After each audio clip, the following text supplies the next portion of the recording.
yang ingin saya sampaikan teman-teman sekalian bahwa saat ini banyak sekali WA yang masuk ke kami dan berita-berita yang muncul di tanah air terkait dengan catatan atau nota diplomatik dari Duta Besar Saudi Arabia di tanah air yang kemudian bocor ke mana-mana, ya, sudah tersebar ke mana-mana. Dan perlu saya sampaikan bahwa kami menerima langsung surat tersebut ya melalui email kepada Kementerian Agama, pada Menteri Agama dan pada Dirjen, dan juga ditujukan kepada Kementerian Luar Negeri khususnya di Direktorat Timur Tengah, ya. Dan materi yang dibahas di situ merupakan bagian dari materi yang sehari-hari kami diskusikan dengan Kementerian Haji dari mulai akhir April sampai awal Mei setelah keberangkatan. Ada beberapa isu di situ yang kemudian menjadi catatan dan alhamdulillah semuanya juga sudah bisa kita atasi. Jadi surat tersebut berbicara tentang apa yang kita lakukan 2-3 minggu sampai 4 minggu yang lalu, gitu ya. Jadi yang tetap dimasukkan sebagai catatan untuk perbaikan oleh penyelenggara haji, dan kami ucapkan terima kasih sebesar-besarnya kepada Kerajaan Arab Saudi Arabia, khususnya kepada Kementerian Haji dan Umroh Saudi Arabia yang bahu-membahu dengan kami, dengan Bi'sah Indonesia, ya, dengan Misi Haji Indonesia untuk menyelesaikan berbagai masalah yang muncul di lapangan. Yang pertama misalnya tentang data, ya, mixing data pesawat, kemudian atau penerbangan penumpang. Ya.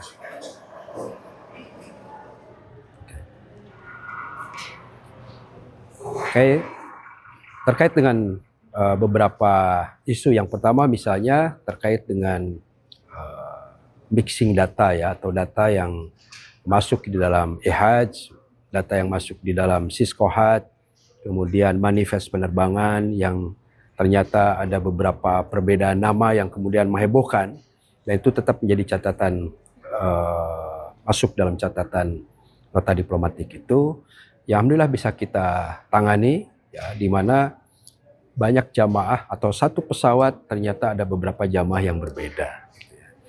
Nah, ini kita melihat kondisi di lapangan di embarkasi masing-masing, ya, di mana ada beberapa nama yang batal berangkat kemudian diganti secara tiba-tiba, baik karena sakit ataupun meninggal atau batal karena yang lainnya, itu nama-nama tersebut diganti, ya. Ataupun misalnya di satu pesawat tidak ada petugas, ya, kemudian kita harus memasukkan nama-nama petugas dan di situ namanya tentu jadi berganti karena sebagian akan berangkat belakangan dan seterusnya. Nah, itulah yang kemudian sempat ramai, ya. Tapi kami jelaskan bahwa kami tidak bisa juga membiarkan pesawat itu kosong, ya, kalau ada banyak orang yang sakit atau ditinggal karena meninggal, atau ketika teman-teman di lapangan masih bisa mengganti, ya mereka ganti dengan penumpang berikutnya. Dan rekonsiliasi data setiap hari, setiap malam dilakukan oleh tim PHU, ya, ataupun Bisa Indonesia, Misi Haji Indonesia melalui KUH dengan Kementerian Haji, dengan syarikah, bahu-membahu setiap hari konsolidasi. Dan itu sudah selesai, alhamdulillah, lancar, sebagaimana saat ini jamaah juga sudah bisa kembali ke tanah air, ya. Untuk poin kedua tentang pergeseran atau pergerakan jamaah dari dari Madinah ke Makkah dianggap tidak sesuai prosedur. Sebetulnya itu untuk memberikan catatan terhadap sejumlah kecil jamaah, ya, yang di dalam satu kloter mereka berbeda syarikah, sementara untuk masuk ke Makkah sebelum puncak haji itu begitu sangat ketatnya dan hanya syarikah lah yang bisa menjamin itu, gitu, ya. Nah, jadi kalau ada beberapa jamaah yang tidak sesuai perusahaan layanannya dalam satu kloter, ketika akan bergeser ke Makkah, mereka kemudian menunggu beberapa saat, ada yang sampai 1 hari, ada yang 2 hari. Nah, kemudian kita geser dengan kendaraan yang disediakan oleh Dakar Madinah, ya, oleh Misi Haji Indonesia, baik mobil HIS, mobil kayak minibus gitu ya, ataupun yang lain. Nah, itulah untuk mempercepat layanan kepada jamaah. Karena kami tahu kami juga tidak bisa membiarkan jamaah terlalu lama di Madinah dan harus segera bergeser ke Makkah. Nah, itulah mungkin yang disebut dengan pergerakan jamaah tidak sesuai dengan prosedur. Kita sudah sampaikan itu ke Kementerian Haji, kita komunikasikan ke syarikahnya, jadi itu sudah disepakati. Tidak mungkin kami membawa orang dari Madinah ke Makkah tanpa ada kesepakatan dari lembaga yang terkait, Kementerian Haji maupun syarikah. Nah, kemudian yang ketiga tentang penempatan hotel, katanya ya. Nah, memang mayoritas jamaah tinggal di hotelnya masing-masing. Kan? Tapi kita tahu bahwa sejak berangkat di Indonesia ada beberapa kecil jamaah yang harapannya bisa bergabung ke kloter besarnya, ya, ke kelompok jamaah yang lebih besar, tetapi syarikahnya berbeda. Nah, konsepnya tahun ini adalah hotel pun harus dikontrak dan pergerakan maupun pengisiannya diketahui atau di bawah kendali perusahaan layanan yang besar itu. Tujuannya sebetulnya untuk mengamankan jamaah pada saat pergerakan ke masyair ya, ke Arafah, Muzdalifah dan Mina. Nah, memang kami akui ada sebagian jamaah yang pindah, sebagian jamaah ada mungkin 5, ada 2 orang, ada yang 10 yang terpisah, gabung kembali ke grupnya masing-masing di hotel berbeda. Ada yang memberitahu, ada juga yang tidak memberitahukan kepada sektor maupun ketua kloternya. Nah, ini mungkin ya yang disebut dengan penempatan tidak sesuai. Tapi kami sampaikan dan itu menjadi bahan diskusi kami setiap hari dengan Kementerian Haji dan para syarikah layanan itu ya, atau perusahaan layanan itu.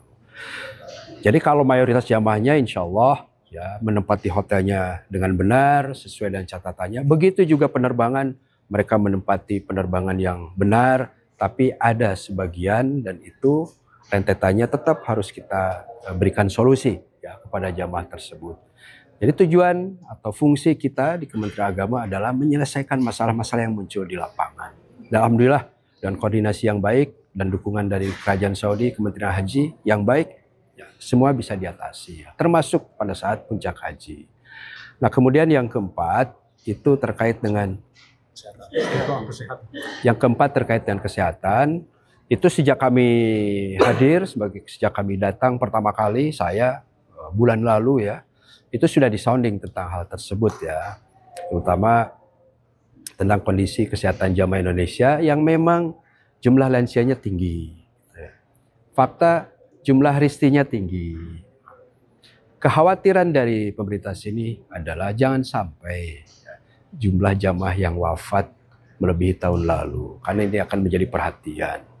Nah, jadi lansia risti kalau begitu harus dijaga dengan baik, dijaga oleh grupnya, dijaga oleh pendampingnya, ya. Kemudian juga, nah ini juga peringatan termasuk bagi mitra-mitra kita di KBIHU, jangan terlalu memaksakan ibadah sunnah terlalu sering, terlalu banyak kepada jamaah dengan kondisi-kondisi khusus semacam itu.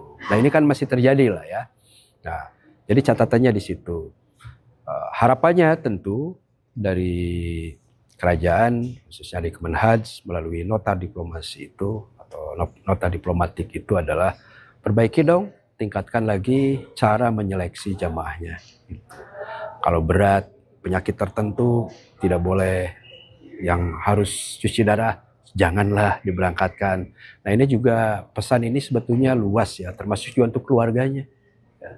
Jangan merelakan anggota keluarga dengan kondisi yang berat harus pergi ke sini, sementara di sini medannya begitu berat ya harus dihadapi.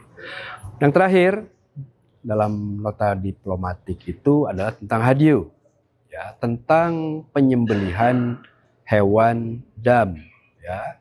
Karena jamaah haji Indonesia mayoritas tamattu, ya, haji bersenang-senang, setelah umrah wajib masih bisa ganti baju, masih bisa belanja, jalan-jalan ke sana kemari, menunggu puncak haji itu kena dam, denda.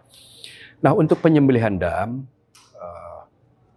kami itu juga sudah sampaikan kepada kerajaan, pada Kementerian Haji bahwa di Indonesia ya ada 2 skema ya, atau semua jamaah haji harus menggunakan atau hanya boleh mempergunakan satu platform namanya Adhahi, ya, perusahaan penyembelihan hewan, pengelolaannya dan lain-lain yang diserahi mandat oleh kerajaan untuk mengelola kurban dan mengelola hadyu, gitu ya. Nah, kita sudah berdiskusi banyak tentang itu. Kami juga sampaikan kebijakan kita sejak sebulan lalu, gitu ya, kepada kerajaan. Ini loh, di Indonesia masih ada yang memungkinkan untuk menyembelih hewan kurbannya di tanah air melalui platform Basnas.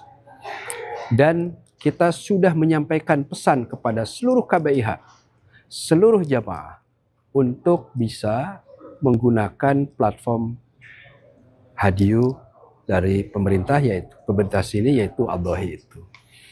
Tetapi memang itu tidak mudah ya, karena kewajiban itu muncul agak belakangan, sementara banyak masyarakat Indonesia, para pembimbing, KBIH dan lain-lain itu sudah terlanjur deal, mungkin sudah terlanjur berkomitmen ya dengan RPH. Ada juga yang memang tradisi yang ada di sini ya, belanja ke pasar sendiri, beli kambingnya, beli kambing dari syekh-syekh dan lain-lain lah. Yang tahun ini Saudi begitu keras melarang hal tersebut. Tapi kita tahu bahwa mungkin di situ ada masalah lain, masalah harganya yang cukup tinggi pakai Adhahi gitu ya. Sementara sebagian jamaah sudah diambil biayanya yang lebih murah dan sebagainya dan sebagainya. Jadi kita sampaikan pada kerajaan Saudi, dan meskipun ya di dalam surat tersebut kita disebut sebagai negara yang belum melakukan kontrak dan Adhahi, perlu kami sampaikan bahwa rancangan kontraknya MOU itu sudah kita tanda tangani ya oleh KUH ya, draftnya sudah, tetapi memang dari sana minta kepastian berapa ratus ribu ekor Indonesia mau menyembelih di Adhahi. Kita sudah tahu faktanya di KBHU ya, kita sudah tahu faktanya di para pembimbing. Tidak bisa dipastikan berapa orang yang akan menyembelih melalui Adhahi, melalui transfer, karena memang harus digital. Tidak boleh ada transaksi under table, tidak boleh ada transaksi cash. Nggak bisa. Semuanya harus melalui platform yang ditunjuk oleh mereka. Nah, ini juga kan tidak mudah buat sebagian besar jamaah kita. Nah, akhirnya ya meskipun kita sudah ditandatangani satu pihak, kita tidak bisa menyebut misalnya 80.000 ekor kah, 90.000 ekor kah, 150.000 ekor. Tidak berani menyebut angka itu, karena kalau kontrak menyebut angka kan berarti kita sudah harus pasti. Nah, catatannya adalah ya mungkin ya ke depan bahwa masalah hadyu itu sudah harus menjadi bagian ya dari kebijakan pembiayaan ya. Sehingga kalau voluntary seperti itu tetap kita tidak bisa melakukan kontrak. Nah, ini yang nanti ke depan saya kira harus kita perbaiki. Yang terakhir tentu saja saya berharap bahwa kehebohan catatan-catatan itu ya catatan lama kita ya selama sebelum puncak haji yang betul-betul sudah kita selesaikan bersama-sama Kementerian Haji. Tetapi sebagai negara mereka tetap merasa perlu menyampaikan secara resmi kepada pemerintah Indonesia.